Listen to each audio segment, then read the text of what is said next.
From the heart of our nation's capital in Washington, D.C., bringing compelling interviews, insightful analysis, taking you beyond the headlines and sound bites into conversations with our nation's leaders and newsmakers, all from a biblical worldview. Sitting in for Tony is today's host, Jody Heiss.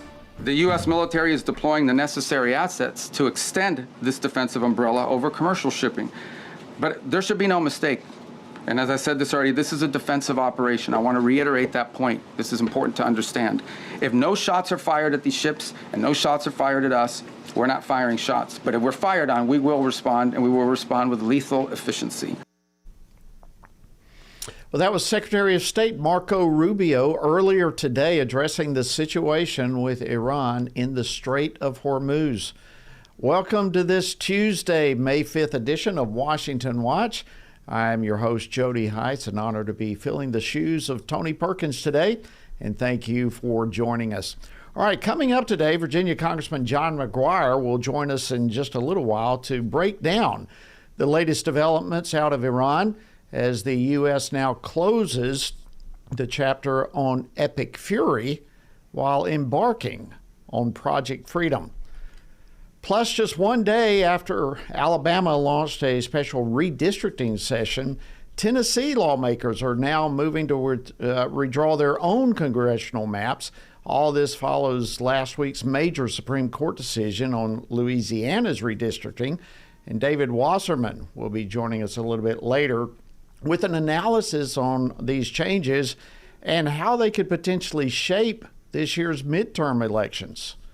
Also, John Stone Street will be joining me. He's from the Colson Center for a Christian Worldview. We'll be discussing issues of transgenderism and happiness. So all this and much, much more coming your way straight ahead.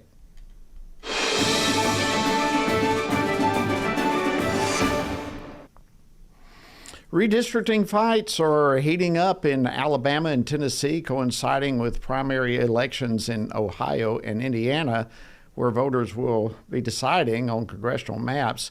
And joining us now to discuss this and more is Washington Stand reporter Casey Harper. Casey, break down for us, what do we know? Yeah, thanks, Jody. A lot is going on, as you alluded to. First off, Tennessee lawmakers are at the state capitol for a special session where they're trying to redraw congressional maps to help Republicans get ahead in the midterm elections. But they're not the only ones. Over in Alabama, lawmakers are considering drawing a map that favors Republicans 7-0. And down in Florida, Governor Ron DeSantis just signed a new congressional map into law that could flip 4 seats from Democrat to Republican. Meanwhile, primary elections are now underway in Ohio and Indiana, where voters are going to make their voices heard on congressional maps and election rules. There's actually more states than that, Jody, but I won't go through all of them. Yeah, it's amazing what's going on, and I'm looking forward to diving deeper into this a little bit later in the program with David Wasserman. All right, Casey, let me shift gears with you. In a press conference today, Secretary of War Pete Hegseth gave some updates on the conflict with Iran. What's the latest developments happening there? Yeah, Jody, I covered this press conference for the Washington Stand, and Secretary Hegseth said that the ceasefire with Iran is still in place, which is notable given all the activity. He also said that the U.S. has secured a path through the Strait of Hormuz, which has been closed sort of on and off, but generally closed for weeks now. In fact, hundreds of commercial ships are lining up to pass through now that they can finally get out. Now, the U.S. military says that it sank 6 Iranian small boats and intercepted Iranian drones and cruise missiles that were sent to really stop them from reopening the Strait of Hormuz. And this whole military naval project is called Project Freedom to open the Strait of Hormuz. Now, the U.S. Navy was sent to escort these stranded tankers through this sea passage, which is now just getting underway. In fact, we have a clip from Secretary Hegseth at the press conference this morning. This is about the straits. This is about freedom of navigation. This is about international waterways. This is about free flow of commerce, all the things that happened before, and only Iran is contesting. So right now, the ceasefire certainly holds, but we're going to be watching very, very closely. Iran has also fired on the United Arab Emirates and is not really making many friends right now. But General Dan Kane, the chairman of the Joint Chiefs of Staff, said that U.S. forces have been attacked by Iran over 10 times since the ceasefire began. But for now, the ceasefire is still in place, Jody. Still a very volatile situation. Casey, thank you so much for these updates. I want to continue this discussion on the U.S. operations in the Middle East. And joining us now by phone to discuss this further is Congressman John McGuire. He's a member of the House Armed Services Committee. He's also a Navy SEAL veteran who did several deployments to countries around the world defending our country. He represents the 5th Congressional District of Virginia. Congressman McGuire, welcome back to Washington Watch. Thank you for joining me. Yeah, thanks for having me on the show. Yeah, there's a lot going on in the world, but we've got an incredible leader in the White House, Commander-in-Chief, President Donald J. Trump, Pete Hegseth, professional, and we've got the Secretary of War. We've got General Raisin Kane, the Chairman of the Joint Chiefs of Staff. I mean, these guys are the right people in the right place at the right time, and we're getting results. Yeah, it's really a very volatile situation, though. I wanted to bring this up and get your thoughts. Joint Chief Chairman Dan Kane told reporters today that the recent actions of Iran of aggression are below what he said, below the threshold of major combat operations. Now, in my mind, that means that Tehran, at least in the Trump administration's view, has not violated the ceasefire by their actions. What's your take on that? Well, I think I think these guys know what they're doing. They know the bigger picture, but it does seem interesting. I think there's been 10 attacks. But I'll leave that to the Commander-in-Chief and the Secretary of War and, of course, General Kane. They know what they're doing. And like I said, they are, like you said earlier, they're starting to get ships lined up to bring them through, and we've got to get that going as soon as possible. So tell me your thoughts on Project Freedom. We seem to be transitioning now away from Epic Fury to what's now being referred to as Project Freedom, and Secretary of State Marco Rubio, who I played a clip of just a little while ago, but he reiterated today that the U.S. efforts to reopen the strait is not an offensive operation. I thought he did a good job bringing clarification to that. Can you go deeper and explain what the difference between an offensive and defensive operation might look like?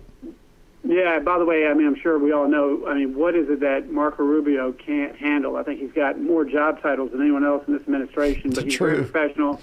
He's doing a great job, and it's more of a defensive operation. Defend the maritime fleet, the ships that are going in from many different countries to get them through. And they've got Apache helicopters, they've got counter drone, and of course our destroyers and everything else.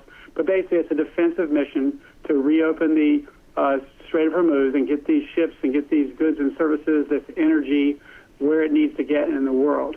And I feel confident they're going to get this done. Now, Iran, we've taken out their Navy, we've taken out their Air Force, but they're still a threat.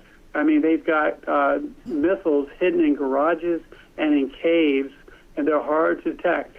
Once they fire, we identify the launchers and we destroy them. But I think we've knocked out 90% of their forces. So we've got to be vigilant.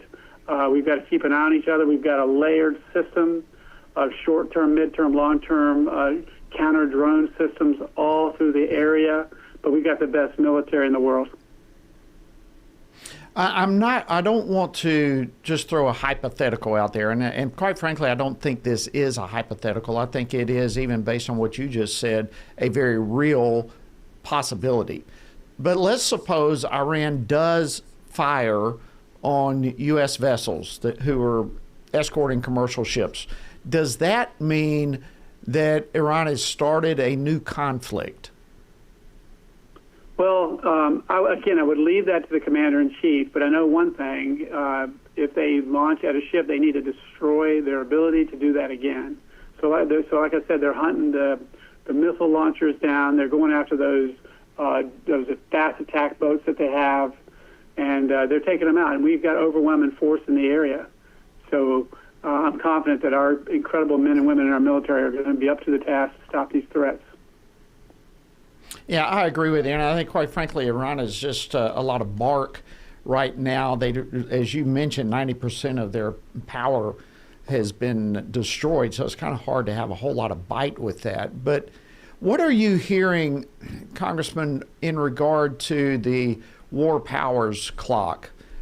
And I know there's a lot of different opinions on this. So what are you kind of hearing? If an attack comes, let's just say, like we were just talking about, Iran makes some sort of attack, an aggressive move, and President Trump responds defensively, does that mean that a new wars power clock starts because Iran initiated hostilities with the U.S.?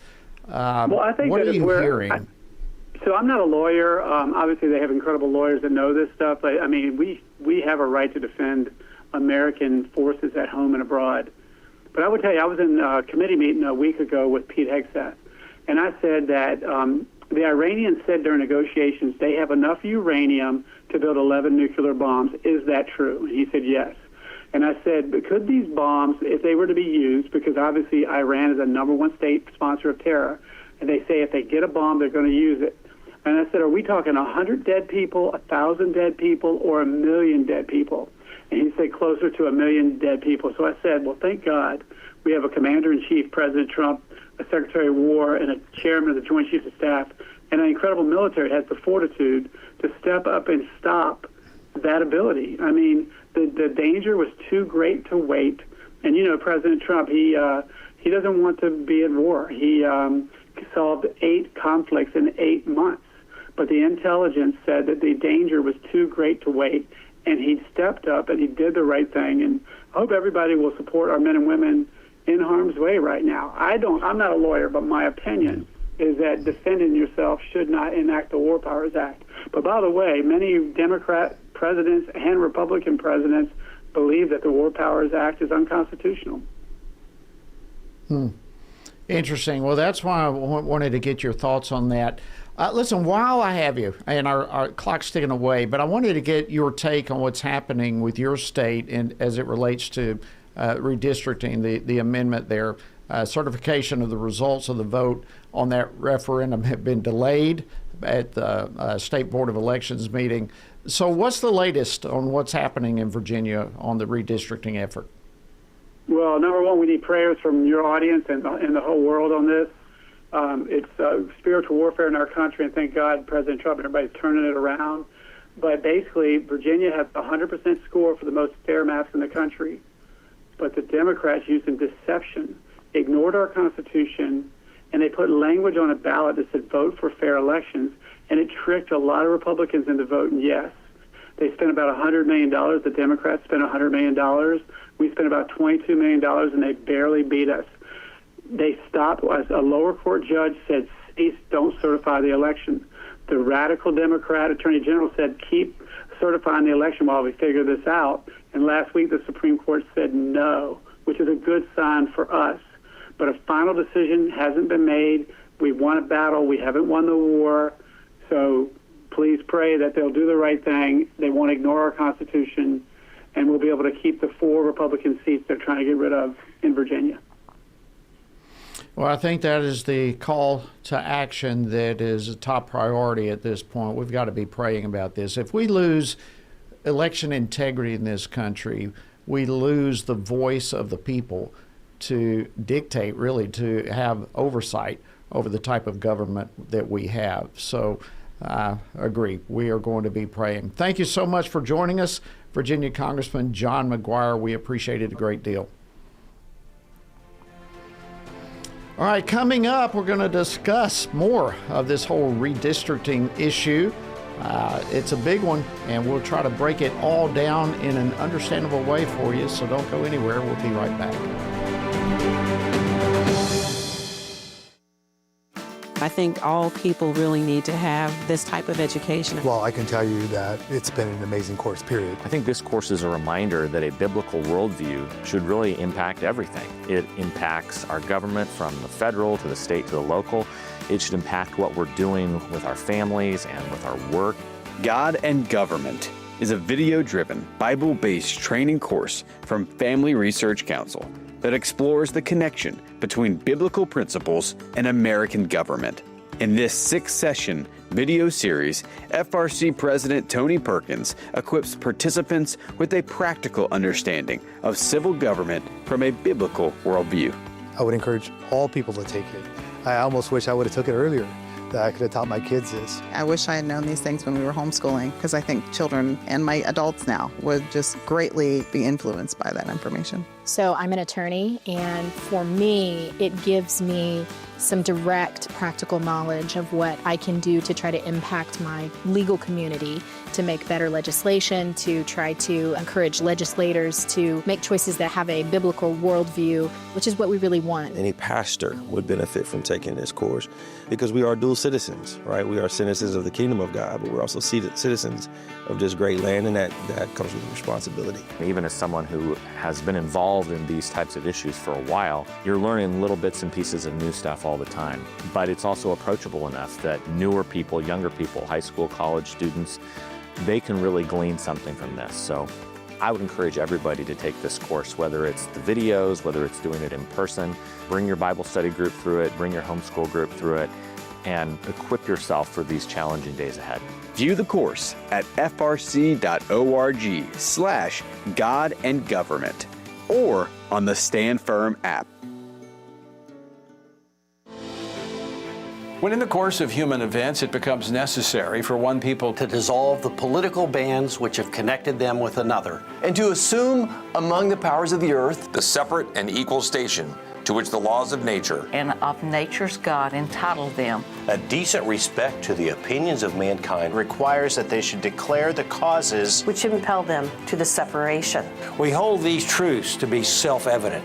That all men are created equal. That they're endowed by their Creator with certain unalienable rights. That among these are life, liberty, and the pursuit of happiness. That to secure these rights, governments are instituted among men, deriving their just powers from the consent of the governed. Happy 250th. Happy 250th. Happy 250th. Happy 250th birthday, America. May God bless America.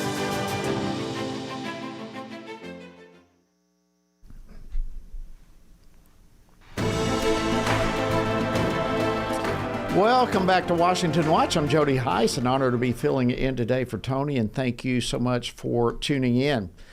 All right, one day after Alabama's legislature convened to have a special session on redistricting, Tennessee lawmakers commenced their own special session today in an attempt to redraw their state's congressional maps. So we've got a flurry of activity following last week's Supreme Court decision that ruled against the racial gerrymandering in Louisiana.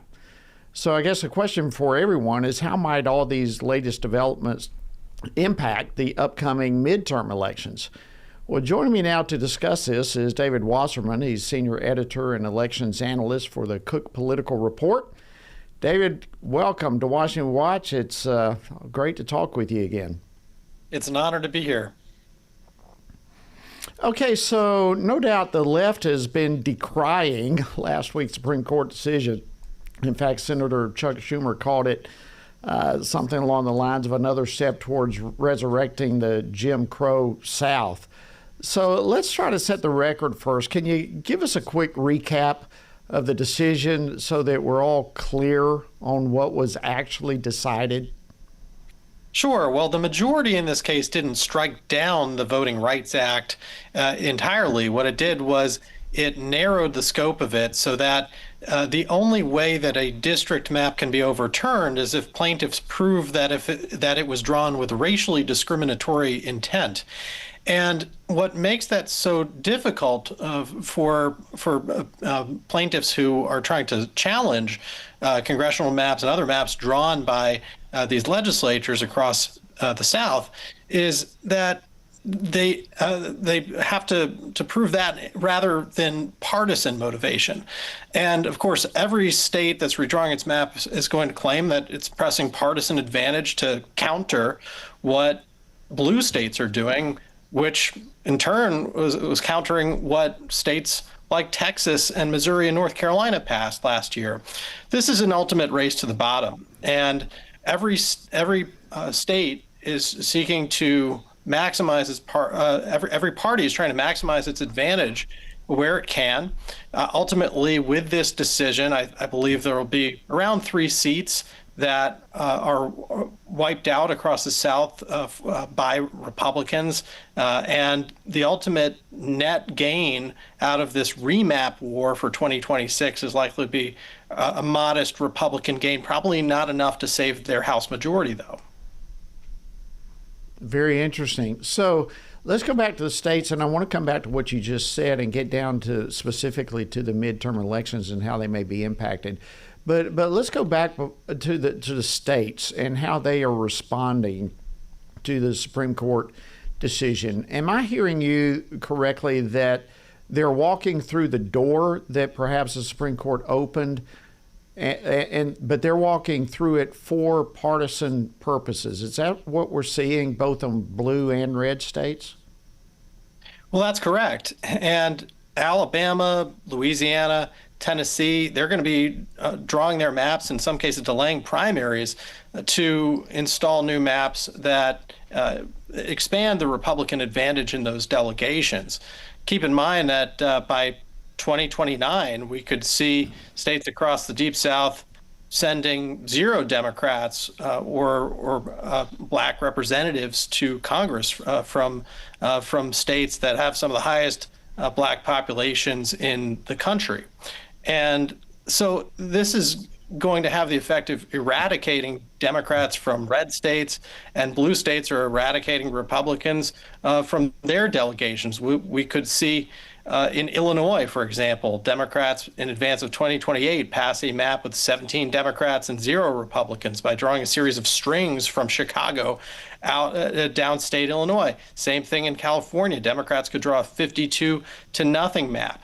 And so this is further polarizing Congress. What it means is that the battle for control of the House is going to come down to a small group of states with neutral maps that were installed by courts or commissions.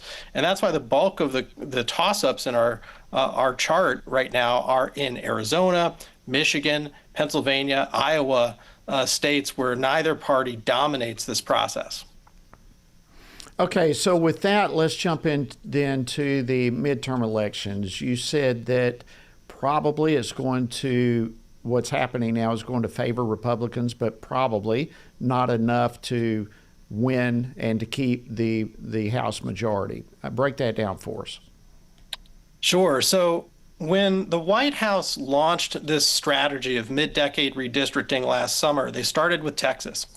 And Texas Republicans drew a new map to target 5 Democratic seats. There were only 2 issues with that strategy. The first is that they drew a number of seats that have Hispanic majorities that President Trump would have won by around 10 points in 2024. But with the reversion to Democrats we're seeing among Hispanic voters, some of those districts might not perform as Republican as intended. The other problem was that it provoked Governor Gavin Newsom to pass a constitutional amendment to permit Democrats to gerrymander California and target 5 Republican seats. And now, of course, you've had Virginia, where Democrats are seeking to pulverize 4 Republican seats, confine them to just 1 seat out of 11 there. Florida, where Governor DeSantis has passed a map targeting 4 Democrats. And so these largely offset. Now, with Alabama, Louisiana, Tennessee, you might get an extra 3 Republican seats. But we believe there are at least 15 Republican seats in the House that are at high risk of flipping, considering that the president's approval rating is in the low 40s. So Democrats still have the advantage for control of the House this time. That may not be the case in 2028. All right, less than a minute to go. What kind of timeline are we looking about? I mean, some states are already, voting's taking place. How can this impact the midterms? Well, over 40,000 votes have already been cast for Louisiana's primary, and the governor there, Jeff Landry, is seeking to delay the congressional primaries and essentially issue new ballots at a later date. But we are headed for primaries in a number of states that are still in redistricting limbo. In some cases, the lines are going to be revisited, not this cycle, but in 2028. And the clock is ticking on Republicans to turn this around. They are at an enthusiasm deficit relative to Democrats. which is part of what's driving this outlook. All right. Thank you so much for joining us and breaking this down. David Wasserman, Senior Editor and Elections Analyst for the Cook Political Report. Fascinating discussion. All right, coming up, another Supreme Court decision on how some schools are dealing with and ignoring a major decision. For I know that my Redeemer lives. Job 19:25. God raised Jesus from the dead because it was impossible for death to hold on him. Acts 2:24. Join Family Research Council in standing on the Word. Visit frc.org/Bible for free resources to help your family follow the way, Jesus, the risen Savior of the world. One nation under God. America's undeniable foundation of faith.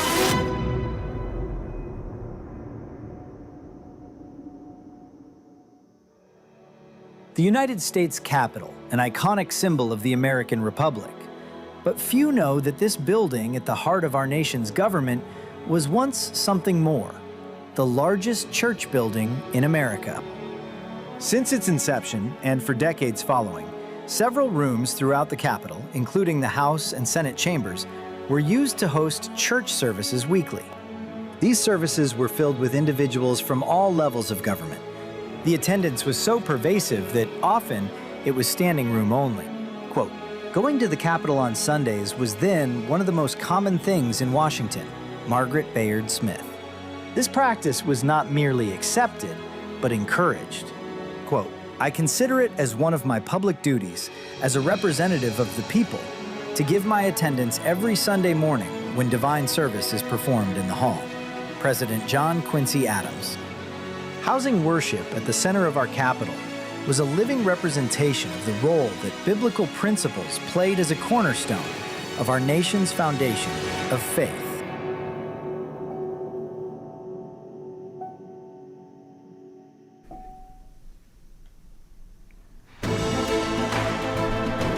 Thank you for joining us today on Washington Watch. I'm Jody Heiss filling in today for Tony, and thank you for joining us. All right, earlier this year, the U.S. Supreme Court issued a 6-3 decision that essentially blocks schools from hiding a student's alleged transgender status from their parents.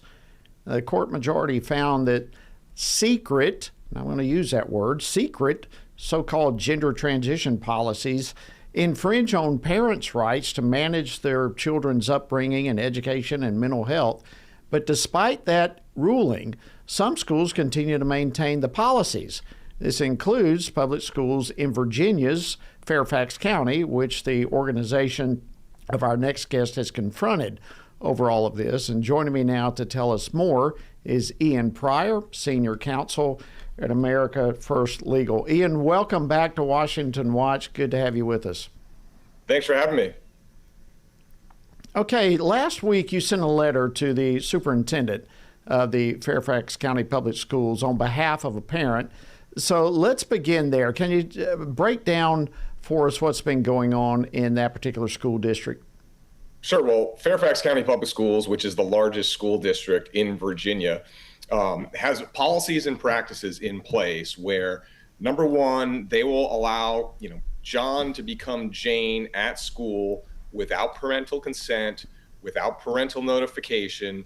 And in fact, if the parent objects to John going by Jane in school, Fairfax County Public Schools will respect the child's wishes, not the parent's wishes. At the same time, what they do is they do not put these requested changes of a student in their official records to avoid a situation where a parent requests the official records and they don't receive what should be in there as covered by FERPA. So when you're looking at Fairfax County Public Schools, you're seeing a violation of the Supreme Court's edict in Mirabelli versus Bonta, which say you cannot transition a student at school without the consent and knowledge of parents.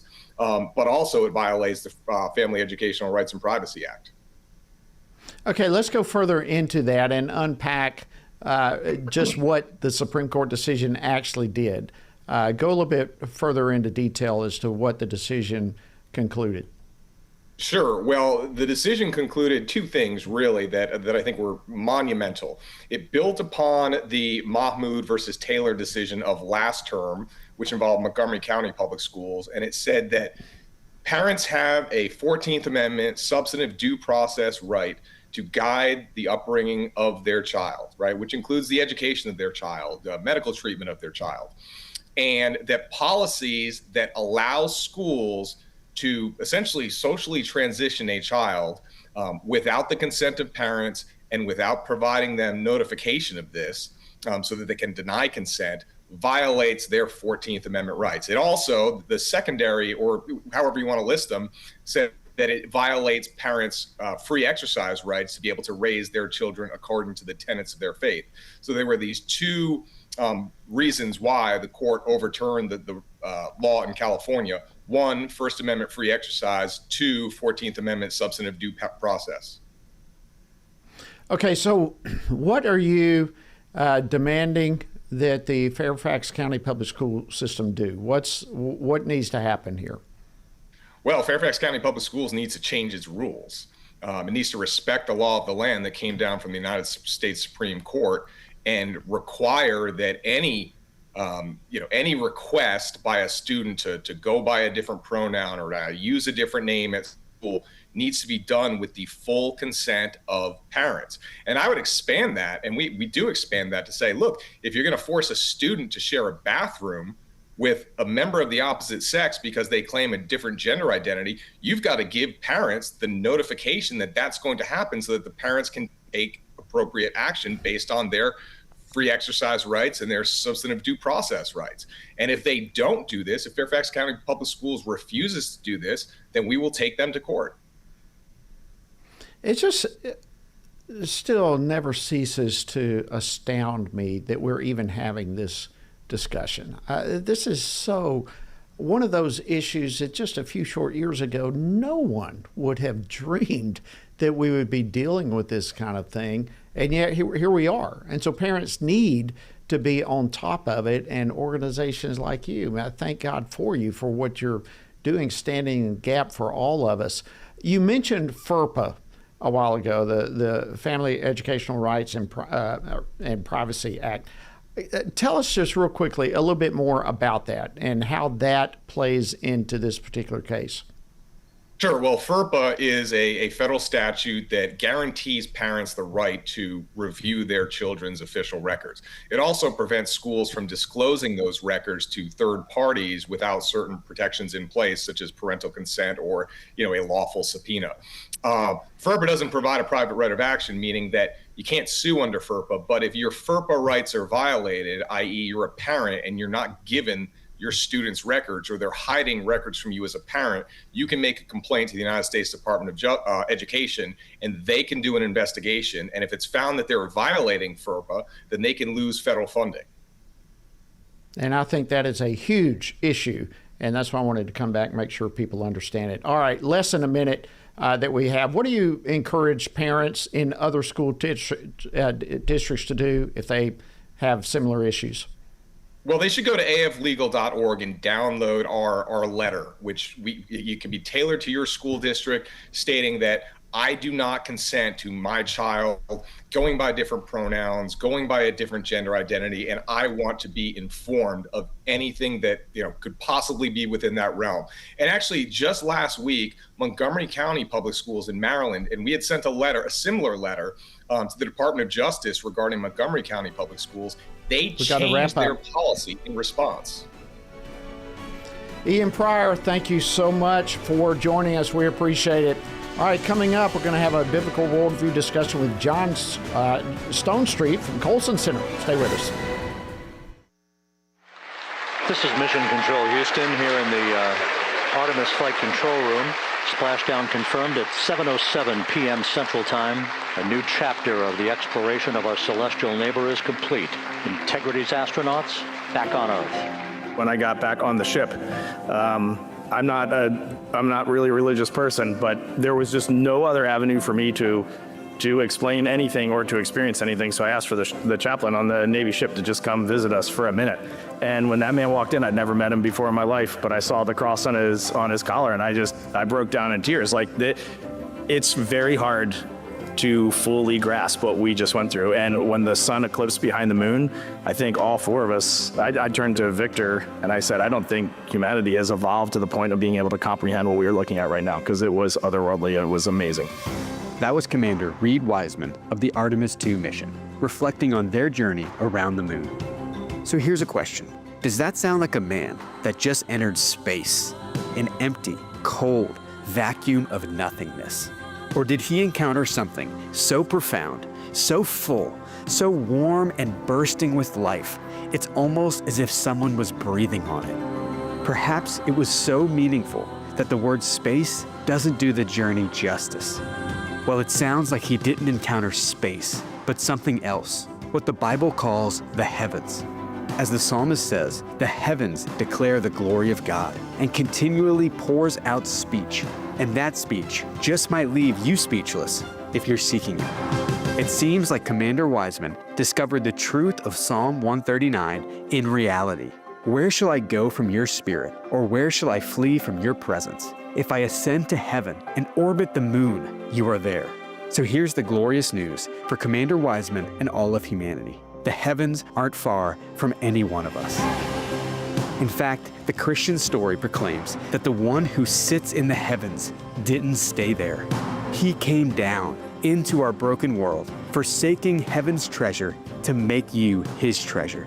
And something truly incomprehensible happened the day he died, when the one who stretched out the heavens like a curtain stretched out his hands for us on the cross. But it was impossible for death to keep its hold on life itself. He rose from the grave, he lives, and every sunrise since reminds us that the darkness of night will never eclipse the light behind all light, Jesus, the light of the world. Family Research Council prays that families across America would look up and join the song of the heavens. Praise God in his mighty heavens. Praise him for his mighty deeds. Let everything that has breath praise the Lord.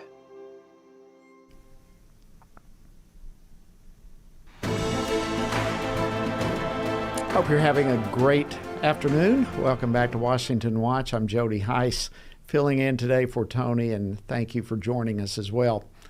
All right, before I go to our last segment and bring on our guests, I want to encourage you to join us this coming fall for our annual Pray Vote Stand Summit. It's going to be held on September the 24th through the 26th, taking place at Cornerstone Chapel in Leesburg, Virginia, which of course is just right outside our nation's capital. An incredible place to have this event. And this is a special time as we enter our 250th anniversary. So this gathering is going to be significant. It'll bring together tons of Christian leaders and various experts on different topics, believers from all across the country. We'll be experiencing times of prayer, times of encouragement, lots of opportunity for actions and what to do at this point in our nation's history. And listen, we've got an incredible early bird special for you. Just $69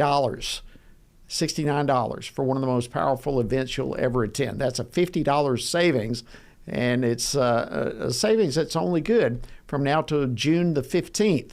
So learn more or register right now. Go to prayvotestand.org, prayvotestand.org, and don't miss this upcoming summit.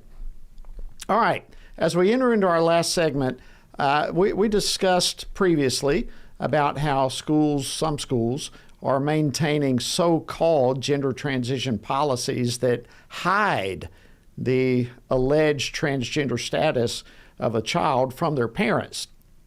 And of course, all this, as we just discussed, has been established by the Supreme Court as federal law.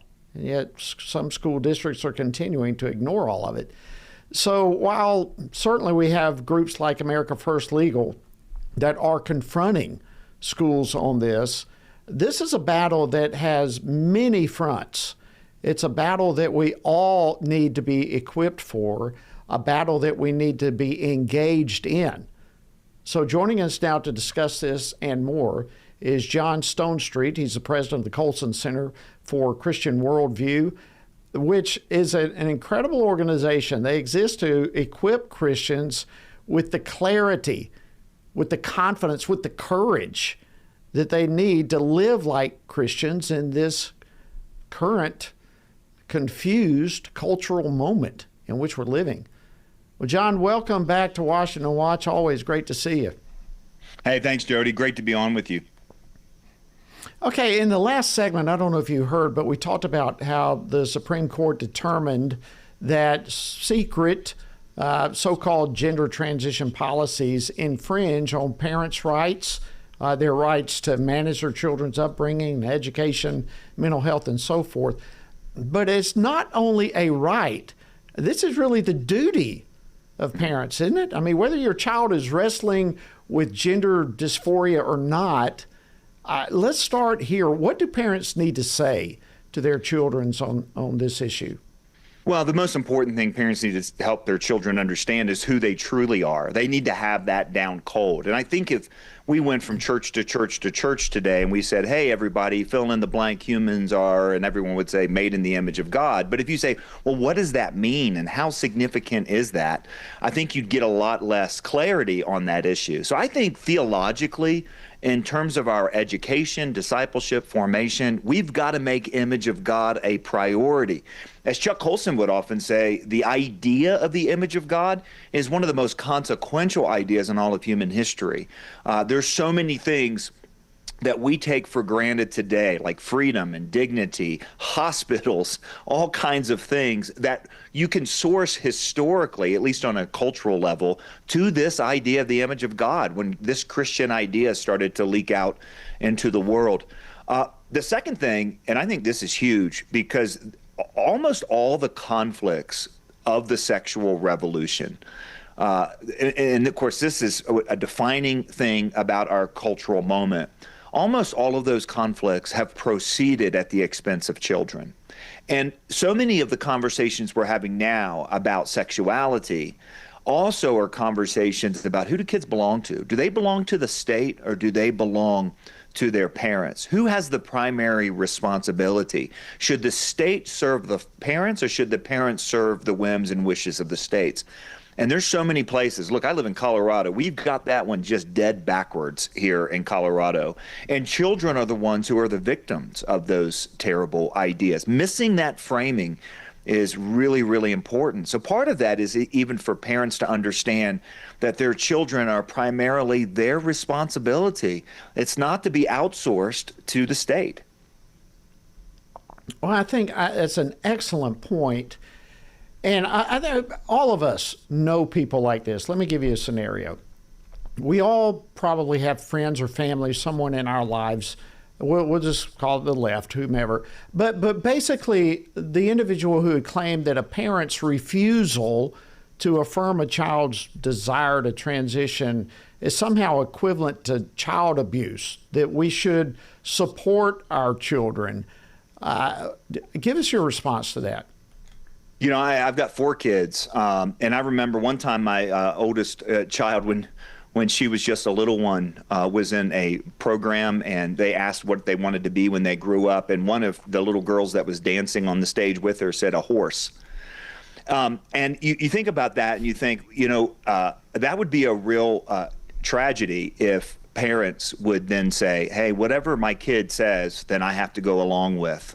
And my job is to basically allow them to realize whatever they want in terms of who they are and how they're going to. I mean, listen, it's absurd when when someone, a child would, to suggest that we should support a child's fantasy to become a horse because it's against biology, it's against, the divided classification of living things and so on. Why is it any different in this category? A parent always has the job to help kids walk into reality and stay away from deception, to do things that will let them become who they truly are and not go down paths that actually are lies. And listen, that should be obvious to us all. It should have been obvious to us all for this, for the last decade or so, when we were going through this kind of culture-wide moment of madness where we were doubting what was observably biologically true.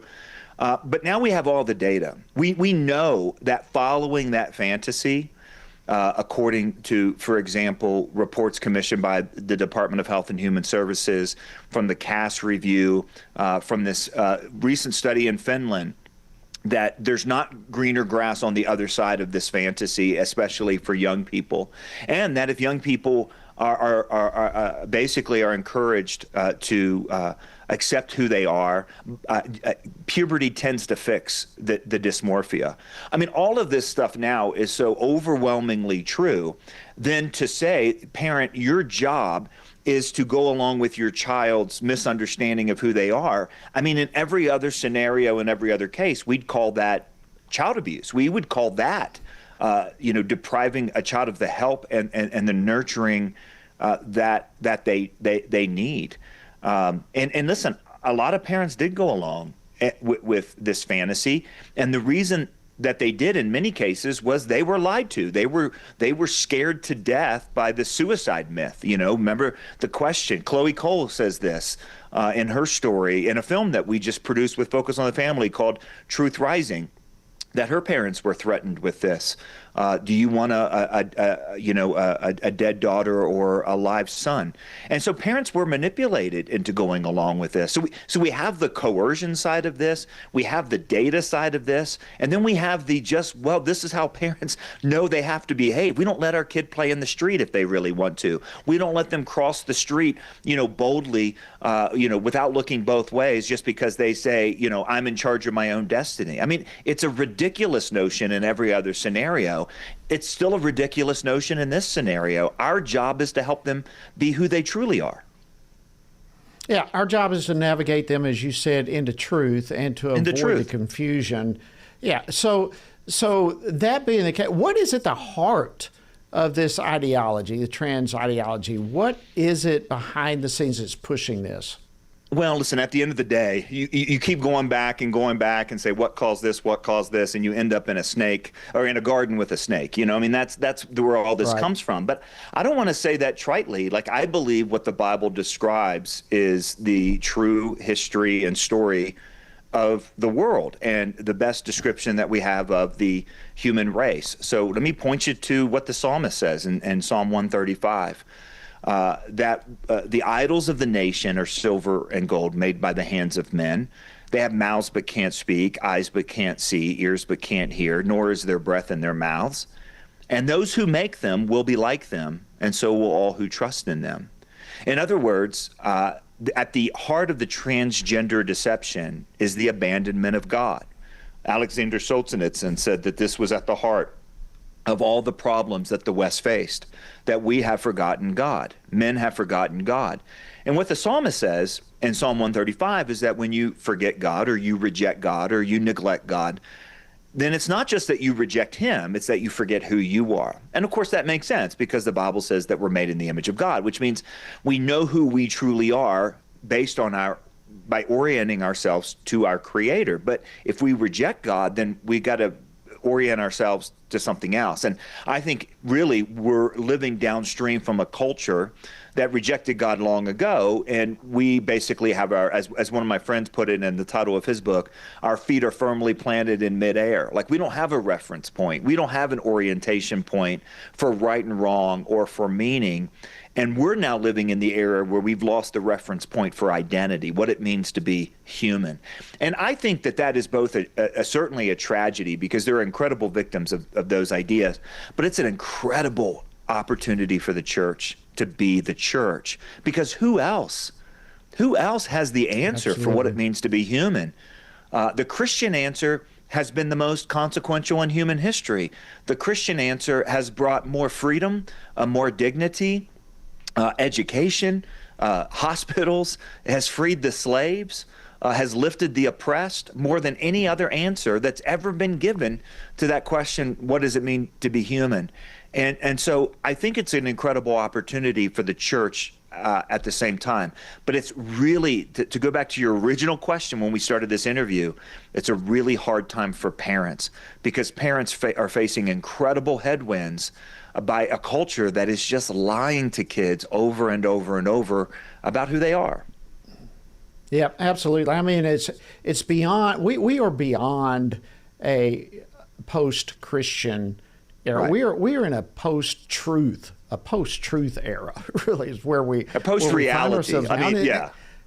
Yeah, post-reality. It's very difficult to navigate through all that. So what you are bringing our way is fantastic. Let me shift gears a little bit, because besides the gender issue, there are so many issues that are facing people in our society today. People are just dissatisfied about so many things. And when you look at America, we are certainly a blessed nation.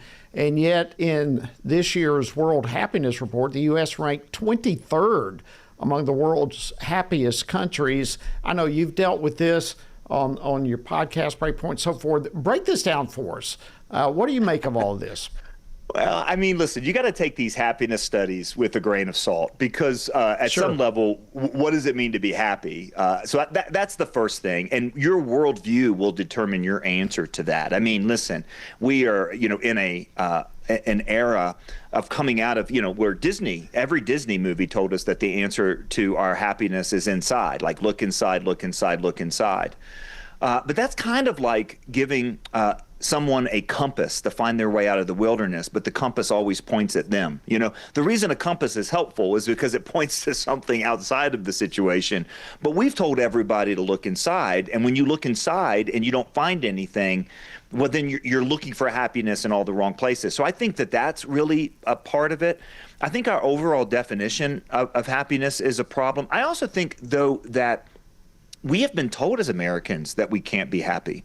We've been told as Americans that we can't be happy with our past. We can't be happy with our founding. We can't be happy with being so moral. We shouldn't be happy with the stuff that we enjoy.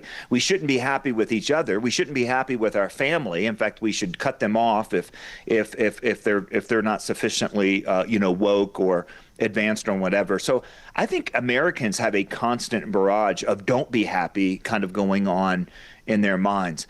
I tell you that the best definition of happiness that I have heard on a sociological level that I think speaks to some of this, because it's interesting to me when you look at not only where America is on the World Happiness Report, but where some other nations are. Israel's has been bombed for the last year and lives under constant threat, and they're in the top 10, right? So what's happening there? It's not just about material safety and comfort either.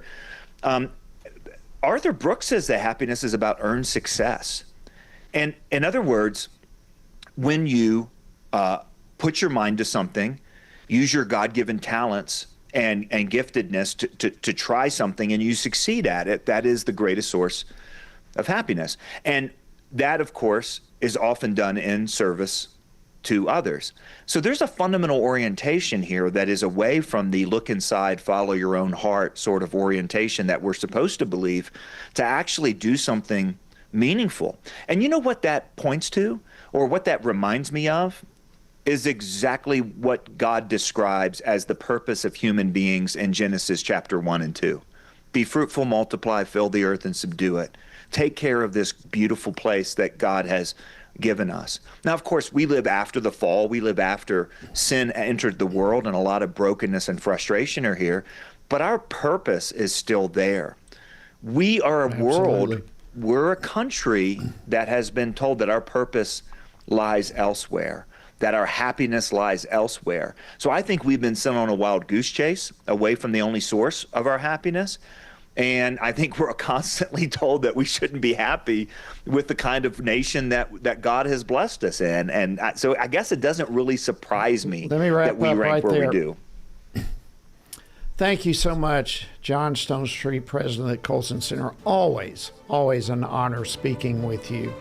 All right, friends, hope you have a wonderful evening, and Tony will join us tomorrow again right here on Washington Watch. Washington Watch with Tony Perkins is brought to you by Family Research Council. To support our efforts to advance faith, family, and freedom, please text GIVE to 67742. That's GIVE to 67742. Portions of the show discussing candidates are brought to you by Family Research Council Action. For more information, please visit tonyperkins.com.